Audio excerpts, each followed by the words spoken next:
Manager Kim manhwa chapter 1 explanation में आपका स्वागत है। तो बिना किसी देरी के वीडियो को स्टार्ट करते हैं। चैप्टर की स्टार्टिंग में हम देखते हैं मैनेजर किम को, जो अपने घुटनों पर बैठ के माफी मांग रहे होते हैं और उनके पीछे से मैनेजर किम की बेटी चिल्ला कर कह रही होती है, ये आप क्या कर रहे हो? मैंने आपको पहले बताया था ना कि उसने पहले मेरे मारा था।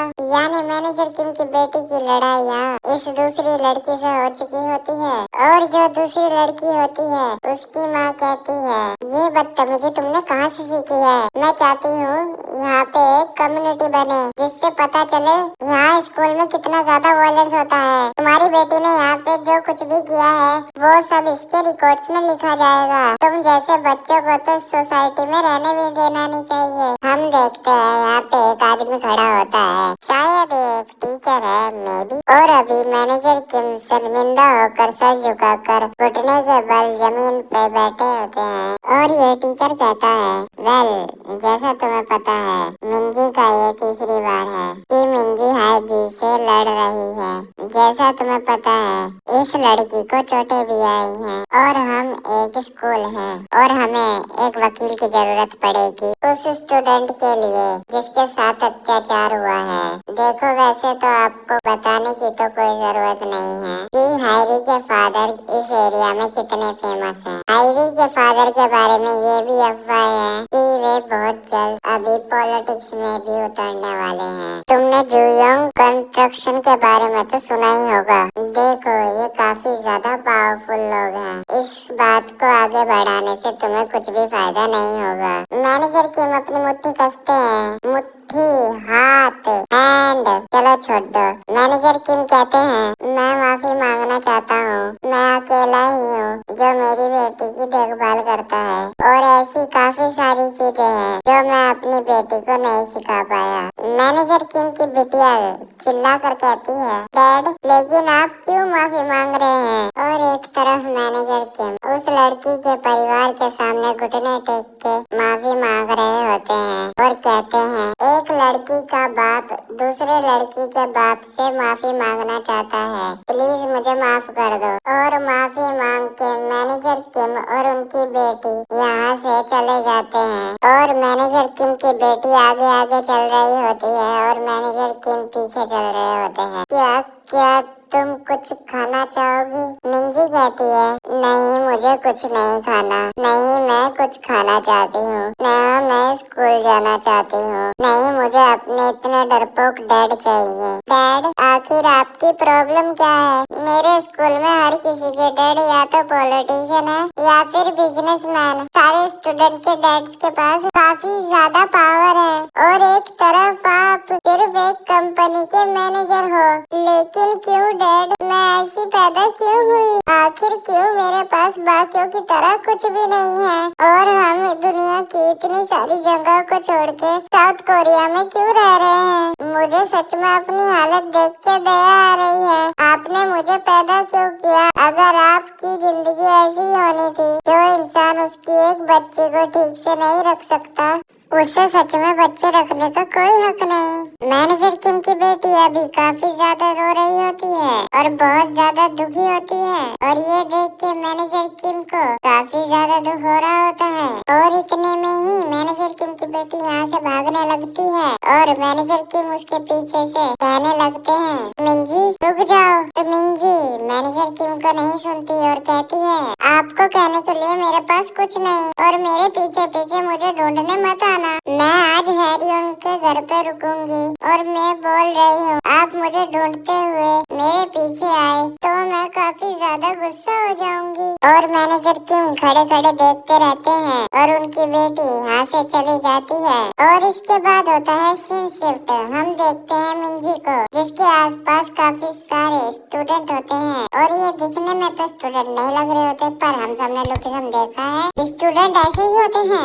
यूनिवर्स में तो ऐसे ही होते हैं। जोक्स असाइड हम देखते हैं मिंजी को जो हैरी के सामने खड़ी होती है और हैरी मिंजी के थप्पड़ मारती है और कहती है, क्या बे छोटी कुतिया, तू मुझे ऐसे क्या देख रही है? क्या तू मुझे दोबारा मारने का सोच रही है? और हैरी मिंजी के दोबारा से रैपट ही रैपट बजा देती है और इतने में ही मिंजी भी हैरी के बाल पकड़ लेती है और फिर ये दोनों लड़कियां आपस में जंगली बिल्लियों की तरह लड़ने लगती है, जस्ट लाइक गर्ल्स फाइट। और आसपास के लड़के इस फाइट का मजा ले रहे होते हैं और आपस में कहते हैं, ये तो बिल्कुल बिल्लियों की तरह लड़ रहे हैं, इसके पंजे तो काफी तेज चलते हैं। हा हा हा। और इतने में ही यहाँ एक मोटा लड़का आता है और मिंजी के लात मार के कहता है, ए छोटी कुतिया, तुझे क्या लगा तू एक लड़की है तो मैं तेरे नहीं मारूंगा? आखिर तेरी हिम्मत कैसे हुई मेरी गर्लफ्रेंड पे हाथ उठाने की? और इस मोटे लड़के का नाम होता है लोगन ली का छोटा भाई।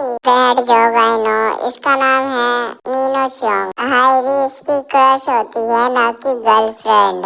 यानी ये दोनों असल में बॉयफ्रेंड गर्लफ्रेंड नहीं होते। और इतने में ही हायरी पीछे से चिल्लाकर कहती है, हाँ तुम सही कह रहे हो, ये लड़की एक कचरे का ढेर है, नहीं इसकी कोई जान पहचान है, ना ही इसके कोई दोस्त है। और मिंजी हंसते हुए कहती है, तुम लोग बहुत गिरे हुए हो, चापलूस कहीं के, तुम सारे के सारे लोग सिर्फ मुझे मारने के लिए यहाँ आए हो। और इतने में ही मीनो मिंजी के बाल पकड़ लेता है और ही इज प्रूफ्ड कि ये है भाई लोगली का। Both of them believe in gender equality. क्योंकि ये मोटा मिंजी के थप्पड़ी थप्पड़ बजा देता है और बहुत ज्यादा बजाता है, मतलब कि एक लड़की के बजा रहा है यार। और इस सीन को देख के मैं सोच रहा था, अगर ये पीटीए यूनिवर्स की एक मानवा है तो यहाँ सिख क्वेस्टिज्म का शियोन किम या फिर लुकिज्म का डैनियल पार्क एक बार आ जाता मिंजी को बचाने, पर ऑफ कोर्स ऐसा नहीं होने वाला। और मिंजी इस टाइम बहुत बुरी मार खा रही होती है और आसपास के लोग बोल रहे होते हैं, ये अब हमें रुक जाना चाहिए, इस तरह से तो वो मर जाएगी। और इतने में ही हायरी एक पत्थर उठाती है और भागते हुए कहती है, मेरे सामने से हट जाओ ओ मिंजी, तू कुतिया कहीं की। और इसके बाद हायरी सीधा पत्थर मारती है मिंजी के सर पे और ये पत्थर पड़ने के बाद मिंजी का सर सीधा जाके लगता है मीनू मोटे के पेट पे और इसके बाद मिंजी का सर सीधा जाके लगता है जमीन पे एक बड़े से पत्थर पे। और भाई मिंजी के सर से खून निकल रहा होता है और यहाँ पे हो चुका है अभी मैटर सीरियस। तो इसलिए आसपास के लोग कहते हैं, ओ शिट, हमने ये क्या कर दिया, क्या ये मर चुकी है, कोई 911 को कॉल करो। और एक तरफ मीनू मोटा अपने मन में कहता है, शिट मेरी तो लग गई। और इतने में ही एक लड़की कहती है, मैं पुलिस को कॉल करती हूँ। और इससे पहले ये पुलिस को कॉल करती, मीनू मोटा इसके मुंह पे हाथ रख के इसका मुंह ही बंद कर देता है और कहता है, सबके सब सुनो, तुम जो कुछ भी कर रहे हो रुक जाओ, तुम सबने इस चीज में मेरा साथ दिया है, अगर मैं पकड़ा जाता हूँ तो मैं तुम सबका नाम बता दूंगा, तुम लोग एक अच्छे तरीके से जानते हो अगर मेरा दिमाग खराब हो गया तो मैं कैसा होता हूँ। तो इसलिए समझदारी दिखाओ, तुम जिस किसी को भी कॉल कर रहे हो उसे कॉल मत करो। मैं एक गैंग के लीडर को जानता हूँ, मैं उसे कॉल मिलाने की ट्राई करता हूँ, मुझे नहीं पता कि वे मेरी मदद करेंगे या नहीं, क्योंकि मैं यहाँ पे नया हूँ। और अभी हम देखते हैं मिंजी को, जो खून में लथपथ अनकॉन्शियस पड़ी होती है। मीनू कॉल मिलाता है एक बंदे को और कहता है, हेलो सर, मैं मीनू शियोन बोल रहा हूँ, मुझे आपकी मदद चाहिए, क्या आप मेरी मदद नहीं कर सकते? और इतने में ही हायरी मीनू से फोन छीनती है और कहती है, हेलो, मैं कैंचन जो की बेटी बोल रही हूँ, मेरे डैड जियोंग कंस्ट्रक्शन के चेयरमैन है और अभी मुझे एक ऐसे इंसान की जरूरत है जो यहाँ पे मैटर को संभाल सके। इसके बाद हम देखते हैं मिंजी के घर का सीन। मैनेजर किम ने चूल्हे पे कुकर चढ़ा रखा है और काफी ज्यादा उदास होकर खाना खा रहे होते हैं और मिंजी का इंतजार कर रहे होते हैं। मैनेजर किम घड़ी की तरफ देखते हैं और कहते हैं, मिंजी को आने में देर हो चुकी है। और एक तरफ मीनू और हैरी कार में बैठ के कुछ लोगों के साथ जा रहे होते हैं और ये वही लोग होते हैं जिन्हें मीनू ने कॉल करके बुलाया होता है, गैंगस्टर्स। और इनमें से एक बंदा हैरी को कहता है, तो तुम हो मिस्टर चोई की बेटी? हैरी कहती है, हाँ सही कहा। गैंगस्टर कहता है, वेल तुम्हें पता है, वैसे हम इन जैसे मामलों लेकिन तुम मिस्टर चोई की बेटी हो, इसलिए मैं यहाँ पे आया हूँ। तुम स्पेशल केस हो, समझी? हायरी इन गैंगस्टर्स को देख के कहती है, हाँ ठीक है, लेकिन काम तो हो जाएगा। प्लीज इस मैटर को संभालने का काम ठीक से करना और कोशिश करना कोई तुम्हें देख ना पाए, क्योंकि हम कोई और लफड़ा नहीं चाह रहे। गैंगस्टर कहता है, ओ चिंता मत करो, हमारे पास जो टेक्नोलॉजी है इससे काम काफी जल्दी हो जाएगा। हम जैसे ही ये मैटर जापान को सेंड करेंगे तो वे लोग किसी भी इंसान को बिना किसी सबूत के गायब कर सकते हैं।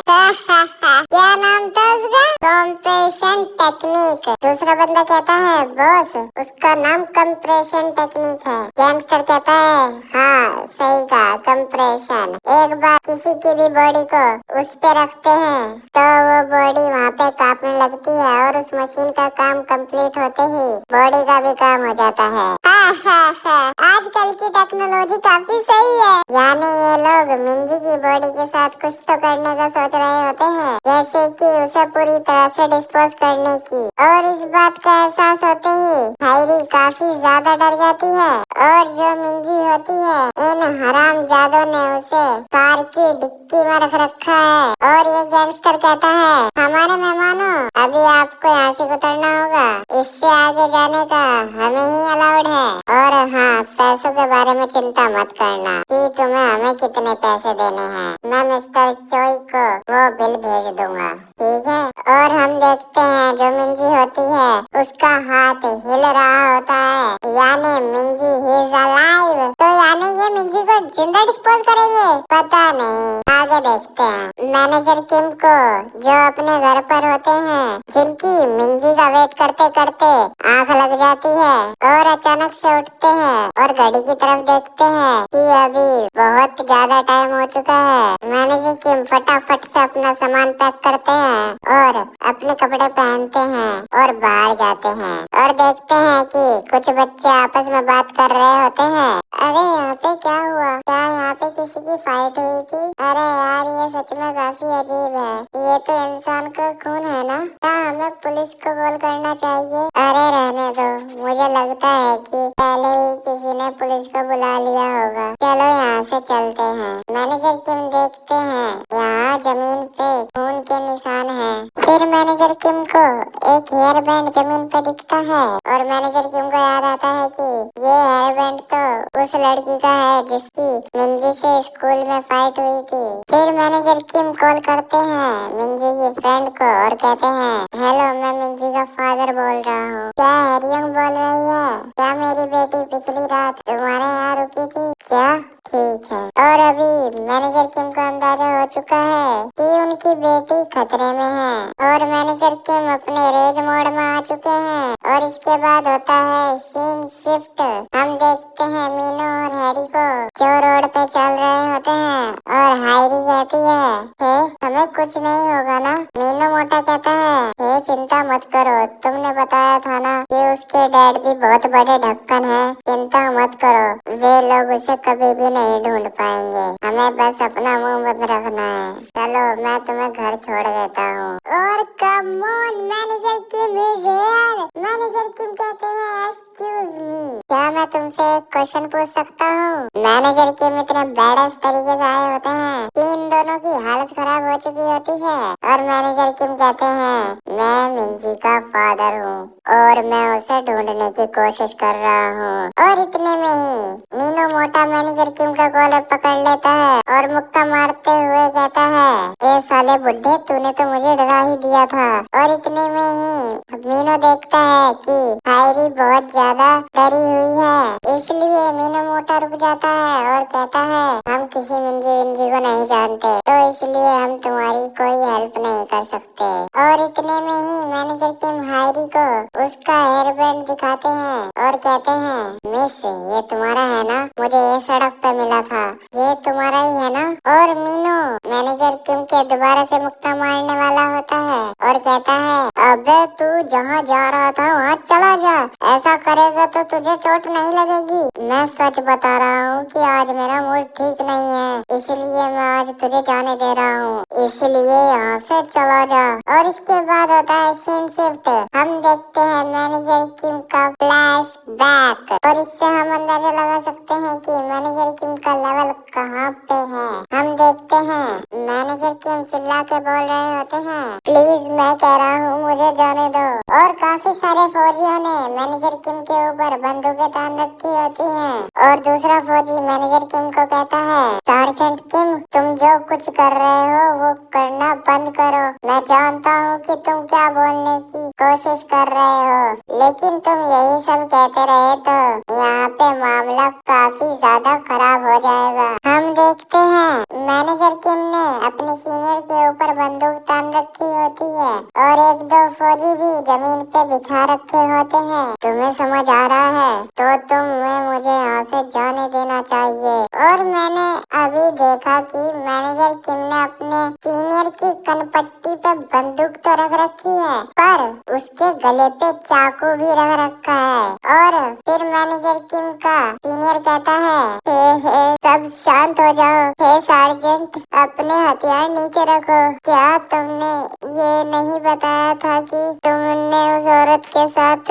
सिर्फ एक रात बिताई थी, तो आखिर तुमने ये कैसे पता किया कि वो बच्चा तुम्हारा ही है। दूसरा फौजी चिल्लाते हुए कहता है, सबसे पहले हम सबको शांत होना होगा।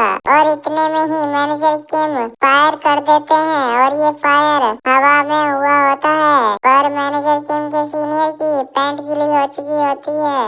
और सीनियर डरते हुए कहता है, अरे इसे जाने दो, ये बहुत बड़ा पागल है, ये सच में बहुत बड़ा पागल है। अगर ऐसा ही चलता रहा तो ये हम सबको मार देगा।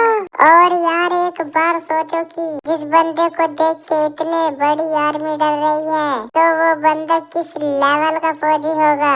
और इसके बाद हम देखते हैं प्रेजेंट टाइम का सीन। मीनो मैनेजर किम का कॉलर पकड़ते हुए कहता है, तुझे लगता है कि तू बहुत ज्यादा खतरनाक है? बुड्ढे मैं अब तक तेरे पे रहम खा रहा था, अब तो तेरी। और मीनो अपनी शर्ट निकाल रहा होता है और कहता है, लगता है कि अब तुझे समझ आएगा कि अच्छे तरीके से तुड़ाई करना किसे कहते हैं। बुड्ढे क्या तू अपनी शर्ट निकालना चाहता है? मैनेजर किम कहते हैं, कमल के बच्चे। और इतने में ही मीनो मैनेजर किम की शर्ट फाड़ने लगता है और कहता है, क्या तू चाहता है कि मैं तेरी शर्ट निकालूं बुड्ढे? आखिर तुझे लगता क्या है कि तू कौन है? बुड्ढे तुझे पता भी है फाइट कैसे की जाती है। और मीनो जो होता है वो मैनेजर किम की शर्ट फाड़ते ही काफी ज्यादा हैरान हो जाता है, और साथ में हायरी भी। और फिर हम देखते हैं वो फ्लैशबैक, जब मैनेजर किम ने अपने सीनियर के ऊपर हथियार लगा रखे होते हैं। अभी एक फौजी अपने सीनियर को चिल्लाकर कहता है, ये नामुमकिन है, तुम जानते हो हम इसे यहाँ से ऐसे जाने नहीं दे सकते। हमारी जो ये यूनिफॉर्म है ये दुनिया के लिए सीक्रेट रहनी चाहिए। सार्जेंट किम उन मिशंस के बारे में सोचो जो हमने साथ में किए हैं। आपने 17 घुसपैठ के मिशंस को अंजाम दिया है, 5 double agent mission south Korea में, आपने 2 बार जेल भी तोड़ी है, और कोरियन सुप्रीम लीडर को मारने वाला मिशन। पूरे नॉर्थ कोरिया में आप मोस्ट वांटेड हो। तुम्हारे ऊपर बहुत सारे पैसों का इनाम भी रखा गया है, और यहाँ तक कि चाइना और रशिया में तुम्हारे लिए अलग से टीम तैयार की गई है, सिर्फ तुम्हें पकड़ने के लिए। क्या हम सोच सकते हैं कि अगर हमने तुम्हें जाने दिया तो ये बाहर कोई हंगामा नहीं करेगा? नहीं, ऐसा नहीं हो सकता, ये बाहर नहीं जाना चाहिए। मैनेजर किम के होते हुए ही हम बाकी के दूसरे देशों से समझौता कर सकते हैं। और मैं ये सोच रहा हूँ कि ये बंदा कितना खतरनाक है, इसे रोकने के लिए देशों ने अलग अलग टीम्स बना रखी है यार। इसके बाद हम देखते हैं जब मीनू मोटे ने मैनेजर किम की शर्ट फाड़ दी थी तब का सीन। मैनेजर किम की बॉडी पे गोलियां और कट्स शॉक्स के निशान होते हैं। मीनू के तो मैनेजर किम की बॉडी देखते ही पसीने आ चुके होते हैं। मीनू को हैरान होने तक का मौका नहीं मिलता। मैनेजर किम फ्लैश की स्पीड में मीनू के ऊपर हमले कर देते हैं और लास्ट में एक किक और मीनू हवा में। और जैसे ही मीनू का सर जमीन से टकराने वाला होता है, वैसे ही मैनेजर किम अपने जूते से मीनू का सर बचा लेते हैं और बहुत बैडस तरीके से कहते हैं, मेरे पास तेरे लिए सिर्फ एक सवाल है, where is my daughter. Manager Kim manhwa chapter 1 complete. Video पसंद आई हो तो वीडियो को लाइक करना, चैनल को सब्सक्राइब करना और अगर आपको और भी तरह की मानवास की एक्सप्लेनेशन चाहिए तो प्लीज कमेंट करना। तब तक के लिए बाय बाय।